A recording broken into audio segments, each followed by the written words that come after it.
World's largest flavored e-cigarette manufacturer, Juul, says it will temporarily stop selling flavored tobacco products in stores. This comes after the company was accused of marketing to minors.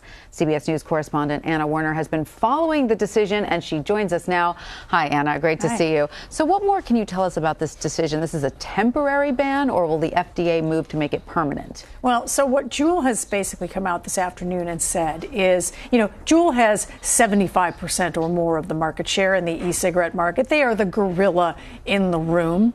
And essentially what they have come out and said is, in response to pressure from the FDA, which 2 months ago, FDA told e-cigarette manufacturers, look, you need to come up with a plan to stop selling these things to minors, even if it's unintentionally selling them to minors. You need a plan. We're giving you 60 days to do it. The 60 days is basically now up, and Juul has come out today and said, okay, here's what we're going to do. Number one, they're stopping sales of the 4 flavors that experts say appeal to teens and kids. And what are those flavors? So this is like mango, cucumber, a cream, and fruit. And cream, which used to be creme brulee, they changed the name. But essentially, you get the idea, right? Along with those, they also sell traditional tobacco flavor and menthol flavor. Those will continue to be sold in retail stores.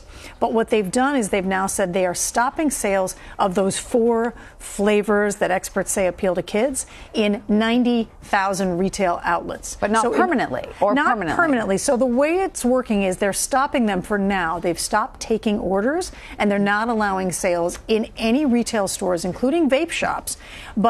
And then they say in the future they will allow these stores to sell, but only if they use this age verification technology that Juul is using and has come up with and approves. And what is the minimum age of purchase for Juul? Well, so Juul is saying basically 21. Okay. And there are states where the age, allowed age to buy these products varies, but Juul is saying it's only going to have the one age for selling to people, because they have said all along that they never meant for this to take off with kids. Experts say that they don't believe that. Anti-tobacco experts say that Juul was operating out of the big tobacco playbook. Juul says that's not true. Look at their social media, though. So there was a social media campaign in 2015 that used bright colors, groups of young people, looked kind of like it was out of the big tobacco playbook.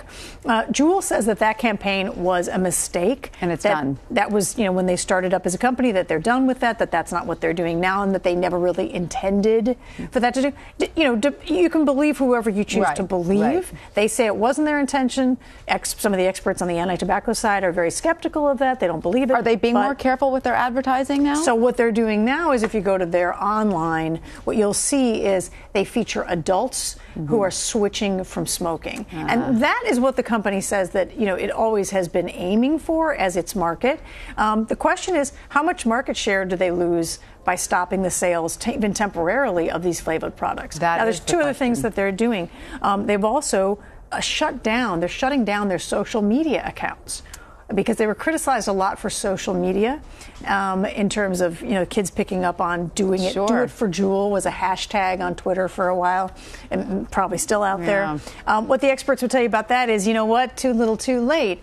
The horse is already out of the barn. Now kids are doing their own social media. They're coming up with their own social media. I know anecdotally, speaking to parents of teens, it is rampant. I mean, it truly is rampant. It really is. So is all of this likely to appease the FDA?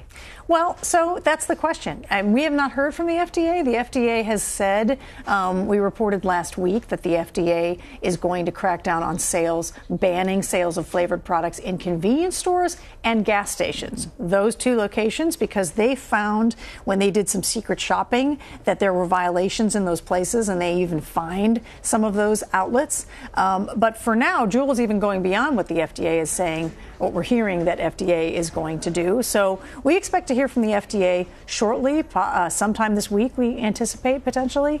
And maybe hopefully we'll get to ask Juul them. will have to adjust, like the tobacco industry, to shrinking sales. It will just have to probably adjust. Well, the question is, will this affect their sales? So what they say right now is they say they have stringent age verification online, and they're making it even more stringent, so that they're not selling to people who are under the age of 21, and that involves sort of third-party verification of address, background checks, that kind of thing. And the question is, when they get this back out into the retail stores with age verification, will that change their sales picture a lot? And we don't know the answer to that right now. That remains to be seen. All right, Anna Werner, thank you so much. You're welcome.